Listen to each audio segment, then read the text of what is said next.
Hey everyone, it's Ikra. Welcome back to my channel. Today we're diving into the art of the at-home manicure. Getting your nails done can be so relaxing, but sometimes squeezing in a salon visit just isn't possible. That's why I'm sharing my tried and true method for achieving a salon-worthy manicure right from the comfort of your own home. Whether you're a beginner or just looking to refine your skills, we've got you covered. So grab your favorite nail supplies and let's get started. Alright, step 1. We gotta start with a clean canvas. First, I'm taking off any old nail polish with some acetone-free remover. I like to use these little lint-free nail wipes. They're super handy for getting every last speck of color off. Once the old polish is gone, it's time to wash our hands. I'm using this super moisturizing lavender soap. It smells amazing, and it's gentle on my skin. Make sure you get under your nails too, because we don't want any dust bunnies sneaking into our perfect manicure, right? Now that our nails are squeaky clean, let's talk shape. The shape of your nails can really set the tone for your entire look. Choosing the right nail shape can totally transform your hands. It's like finding the perfect pair of jeans. It just makes everything look better. Are you feeling bold and edgy with a stiletto shape? Or maybe classic and chic with an almond shape? Each shape has its own personality and flair. Personally, I'm going for a rounded square shape today. It's timeless and flattering on my nail beds. It's a versatile shape that works for any occasion. I'm using this glass nail file. It's gentler on the nails than those emery board files, and it helps prevent splitting and peeling. Plus, it gives a smoother finish. Remember to file in one direction only, from the edge towards the center.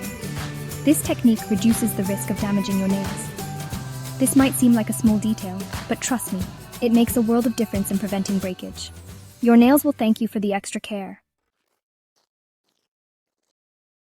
Okay, our nails are prepped and shaped. Time for a little spa treatment. This step is all about giving our hands some much-needed TLC.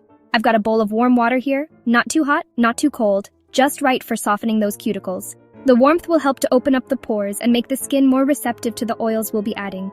I'm going to add a few drops of this amazing coconut oil to the water. It smells like a tropical vacation, and it's super hydrating for my cuticles. Coconut oil is known for its nourishing properties, making it perfect for this mini spa session. You can also use a bit of your favorite essential oil here. Lavender is always a calming choice. Essential oils not only add a pleasant aroma, but also have therapeutic benefits that can enhance your relaxation. Let's soak our fingertips for about 3 to 5 minutes. This soaking time is crucial as it allows the oils to penetrate deeply, ensuring maximum hydration. This will help to soften the cuticles and make them easier to push back. Softened cuticles are much more manageable and less likely to tear or cause discomfort.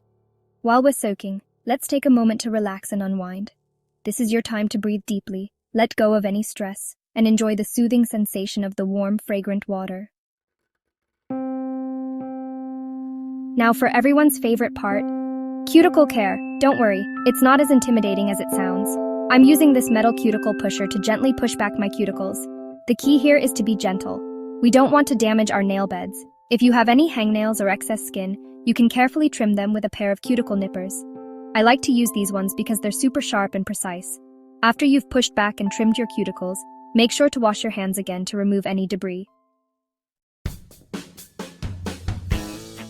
Alright, the moment we've all been waiting for, polish time. This is where the magic happens, and we get to transform our nails into little canvases of art. This is where we get to have some fun and express ourselves with color. Whether you prefer bold and bright or soft and subtle, there's a shade for everyone. First things first, we need to apply a base coat. This step is crucial for a long-lasting manicure. This will help to protect our nails from staining and create a smooth surface for the polish to adhere to. Think of it as the foundation of a great manicure. I'm using this ridge-filling base coat because it helps to even out any imperfections on my nails. It's perfect for those of us with ridges or uneven nail surfaces. Next, I'm going to apply 2 coats of this gorgeous coral polish. Make sure to let each coat dry before applying the next to avoid smudging. I love this color for summer. It's so bright and cheerful. It instantly lifts my mood and adds a pop of color to any outfit. When applying polish, remember to start with a thin coat in the center of your nail, then work your way out to the edges. This technique helps to avoid streaks and ensures an even application. Finally, I'm finishing off with a layer of top coat. This step is essential for sealing in your color and adding a beautiful shine. A good top coat is essential for protecting your manicure from chipping and adding shine. It's the final touch that makes your nails look salon-perfect. I'm using this quick dry top coat because, let's be real, nobody has time to wait around for their nails to dry. It speeds up the process and ensures you can get back to your day in no time. And there you have it, a perfect manicure in just a few simple steps. I hope you enjoyed this step-by-step tutorial. Remember, practice makes perfect. The more you do your own nails, the better you'll get at it. Don't forget to like, comment, and subscribe for more beauty tips and tutorials. Thanks for watching.